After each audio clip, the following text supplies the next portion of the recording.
I also want to congratulate you on the NBC gig you got. That's dope. That's dope right there. That's dope. Bring the song. We bringing the song back. We bringing the song back. I told y'all we bringing the song back. I told y'all. How much doing your podcast, right? Having the 7 p.m. in Brooklyn, how much did the influence have on you getting that opportunity? Yeah, you wanting to do that. So I never wanted to do it. Okay. I never wanted to do podcasts. I barely wanted to do media. You get what I'm saying? So to jump into the media space and like just talking about the game. Yeah. Nah, I don't want to do that. Like, hell no. You know what I put, you know the amount of work I put in this game? I don't want to sit and talk to just everybody about this shit. Like, I need to keep some of this, a lot of this to myself. Mm-hmm. I can't share all of this yet. I'm still in it. Still decompressing. Right, I'm still decompressing from 32 years of basketball. Right, yeah. Facts. So I'm like, I don't want to touch that. And I also wasn't feeling the way that the game was being talked about. The game was being criticized. The game in the wrongfully way. Mm-hmm. I just got tired of that. It was like, man, I don't want to hear that. I don't want to hear this and you coming at people's character and this. Like, I want to hear more talking about the game. Mm-hmm. I want to hear, let's talk strategy. Let's talk the why. Mm-hmm. You know what I'm saying? Why? Why PG is moving like this? Why he can't go left because he can't push off on his left. You know what I'm saying? So it's like, these are the whys that I always like, man, why nobody talking about that? There's so many former players who get up there who don't talk about that type of shit. Mm-hmm. And so it becomes about what they have done. Mm-hmm. And because of what you have done, you start to degrade or you start to talk shit about somebody else and what they doing and take the focus off the actual essence of basketball. Yeah. What we here talking about. I've always and I'm not said mad that. about you can talk shit, but when that's part of the game. Yeah. But it's like when it's character hunting, then that's a little different. Speak the game. If I have a terrible night, you can say whatever the fuck you want about me. Right. Mm-hmm. Critique me. You critique the game, critique me. If you want to say something about my movement, critique it. But also tell why I'm moving this way. Right. So people get a full perspective, not just, oh, he's moving like this because he lost a step. Nah, no, this man didn't lose a step. He's more, he can't go left. He can't push off on that. Mm-hmm. His body ain't working the way that it was working 2 months ago. Mm-hmm. And so like, that's my perspective on the game. So 7 p.m. allowed me to get better with that. And like, okay, what people really want to hear, what people want to see. Mm-hmm.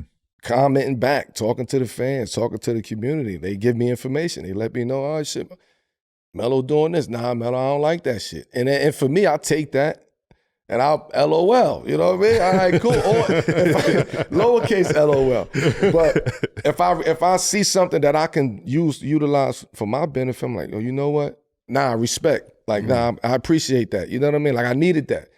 And it goes both ways. So that allowed me to sit up here, talk the game, something that I know how to do, bro. I just told you, I mastered my craft. You get what I'm saying? You know what so I I should be able to articulate that in a way that makes everybody out there understand and comprehend, whether you're older, whether you're younger, whether you're male, female, whoever it is. So for me, it's about telling the why we go through what we go through as athletes in live in-game experiences. Mm-hmm. I think what's going to make you a great analyst is, like Shaq says, there's certain people that have G4 classification to talk about certain things, especially scoring the ball, especially like living like a superstar, wearing the white hat, like you say.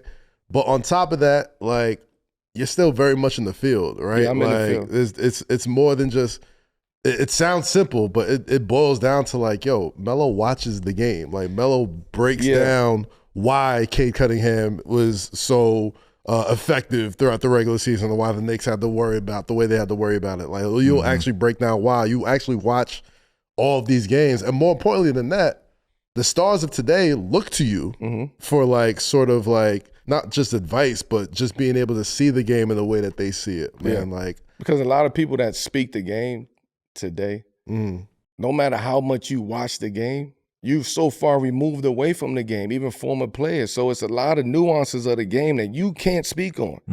Yeah. Because you're not around the game like that. Now you're sitting, you watching 16 screens and you watching the games and you get your notes and it's, oh shit, if you somebody going to run, I'm like, oh shit, they want to run, let me jot that. You get what I'm saying? It's like, that's how the system you're supposed to work the system. You know the moment I knew you was gonna be a great analyst?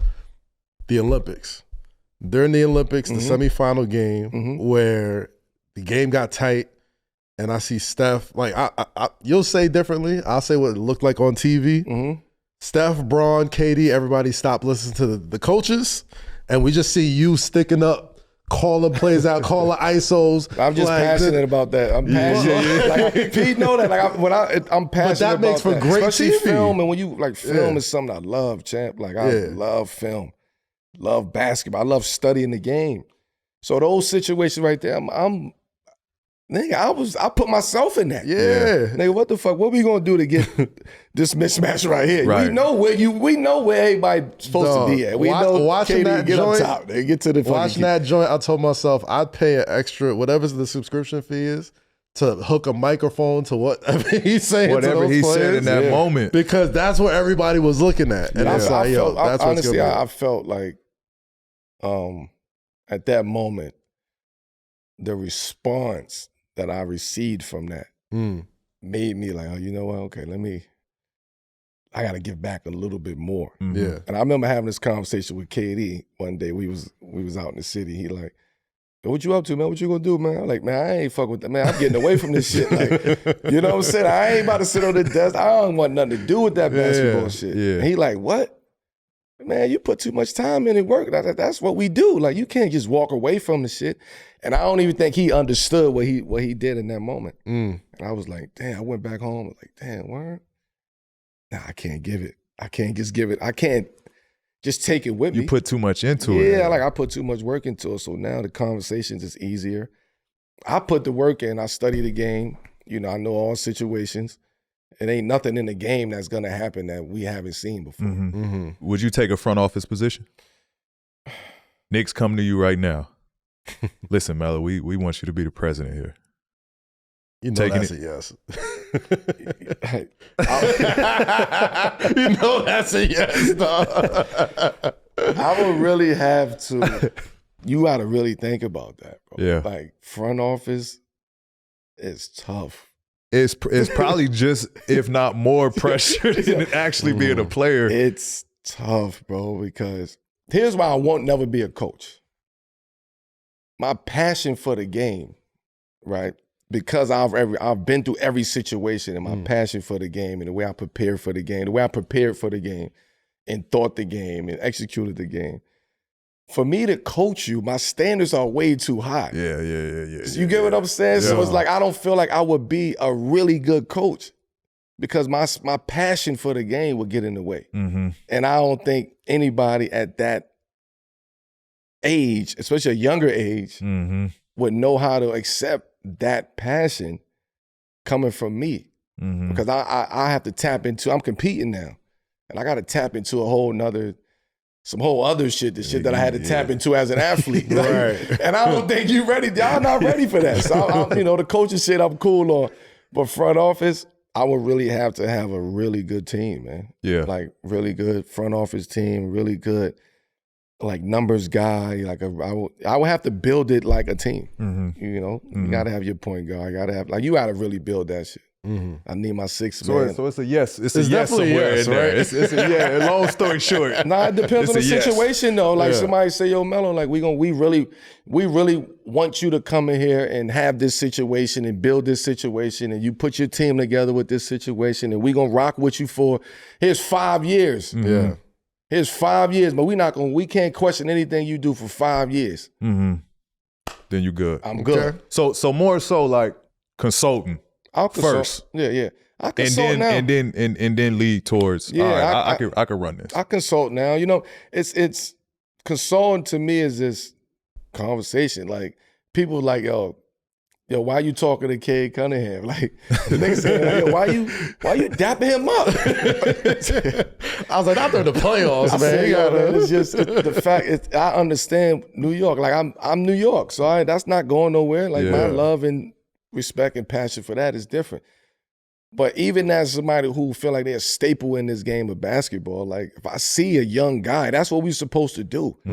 Bring them along and let them know what you're doing wrong and what you're not doing wrong. Like no matter what, even though we want to beat the shit out Detroit, like I still want Shorty to develop and learn and do well. Yeah, I still want him to do well. So, but that's just for me. I get a thrill out of that. Yeah, you know what? I'm not gonna talk shit to you. I wanted, listen, why you go to that pick and roll? Like, nah, get to your spot. Like I'm talking to him, and we playing against these niggas. Right. But it's just a respect that I have for the game.